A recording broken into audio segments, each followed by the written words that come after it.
বাসায় হঠাৎ করে বিকেলবেলা গেস্ট চলে আসে। এখন আমি তাদের জন্য কি করব না করব মাথায় কিছু ঢুকছিল না। হঠাৎ করে আমার মনে হলো ফ্রিজে আমার কিছু ফ্রোজেন কাঁচা কাঁঠাল আমি রেখে দিয়েছিলাম। কাঁঠালের এই রেসিপিটা কিন্তু অনেক বেশি মজার, লোভনীয় লাগে, আর গেস্টদের সাথে গল্প করতে করতেই আপনি কিন্তু তৈরি করে ফেলতে পারবেন। দিলাম একটা প্রেসার কুকারের মধ্যে কাঁঠালগুলো, বুটের ডাল নিয়ে নিয়েছি, তেলের মাছের যে অংশটা আছে সেটা দিয়ে 2 কাপ পানি দিয়ে দিলাম কিছু গোটা গোলমরিচ, কিছু গোটা রসুন দিয়ে দিয়েছি। এই মশলাটা আমি বাসায় একটা স্পেশাল মশলা তৈরি করেছি, শেষে আপনাদেরকে বলে দিব।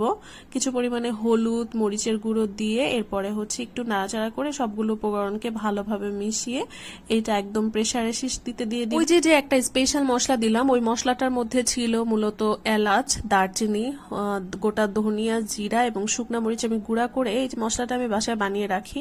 যে কোনো মাছ, মাংস বা এই টাইপের কাবাব যদি আমি বানাই তখন এই মশলাটা আমি ব্যবহার করে নিই। এই ফাঁকে কিন্তু আমার এই যে কাঁঠাল, তারপরে বুটের ডাল দেওয়া হয়েছিল প্রেসার কুকারে, এগুলো কিন্তু প্রপারলি সেদ্ধ হয়ে গিয়েছে। আমি আরেকটু চেক করে দেখছিলাম আসলে কতটুকু পারফেক্ট সেদ্ধ হয়ে গিয়েছে। একদম পারফেক্টলি সেদ্ধ হয়ে গিয়েছে, আর পানিটাও কিন্তু একদম শুকিয়ে গিয়েছে। এখন আমি একটা ব্লেন্ডার জারের মধ্যে নিয়ে সবগুলো উপকরণকে খুব ভালোভাবে ব্লেন্ড করে নিব। এই ব্লেন্ড করার সময় কোনো রকমের কোনো পানি ব্যবহার করা যাবে না। আপনারা চাইলে কিন্তু শিলনোড়া এটা ভালোভাবে মিহি করে বেটেও নিতে পারেন, এক্ষেত্রে কিন্তু আরো বেশি ভালো রেজাল্ট আসবে। আমি দেখেন আমার ব্লেন্ড করা সম্পূর্ণ হয়ে গিয়েছে, একদম আঠালো একটা টেক্সচার আসবে। অবশ্যই এখানে কিন্তু কোনো রকম পানি ব্যবহার করা যাবে না।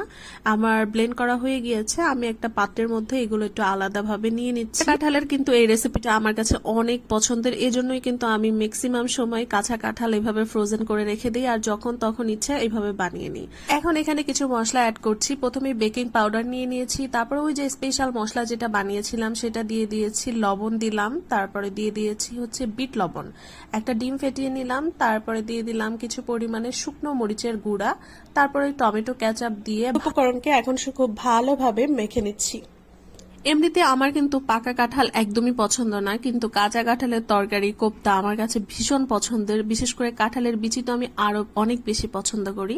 গল্প করতে করতে কিন্তু কাঁঠালের এই বেটারটা পুরোপুরি মাখানো হয়ে গিয়েছে। এখন আমি চুলার মধ্যে একটা ফ্রাই প্যান দিয়ে তেল দিয়ে একটু গরম করে নিয়েছিলাম, তারপরে কাঁচা কাঁঠালের এই কোপ্তাগুলো এক এক করে ভেজে নিচ্ছি। আপনারা কিন্তু হুটহাট মেহমানদারিতে এরকম কাঁচা কাঁঠালের কোপ্তা বানিয়ে দিতে পারেন, আর এজন্য কিন্তু শুধুমাত্র কাঁচা কাঁঠালটা ফ্রোজেন করে রাখলেই হবে। এরপরে প্রসেসিং গুলো অনেক সহজ। আমি এখানে মাছ ব্যবহার করেছি, আপনারা চাইলে কিন্তু এখানে যে কোনো চিকেন বা বিফও ব্যবহার করতে পারেন বা মাটন, এটা আপনাদের টেস্ট অনুযায়ী বা হাতের কাছে যেটা থাকবে ওই অনুযায়ী ব্যবহার করতে পারেন। এক এক করে কিন্তু আমার কাঁচা কাঁঠালের কোপ্তাগুলো বানানো শেষ হয়ে গিয়েছে। যারা কখনোই কাঁচা কাঁঠালের কোপ্তা এইভাবে খাননি তারা কিন্তু একবার ট্রাই করতে পারেন, অনেক বেশি মজার। আমি বলবো যে কোনো কোপ্তার থেকেও অনেক বেশি টেস্ট হচ্ছে কাঁচা কাঁঠালের কোপ্তাটা।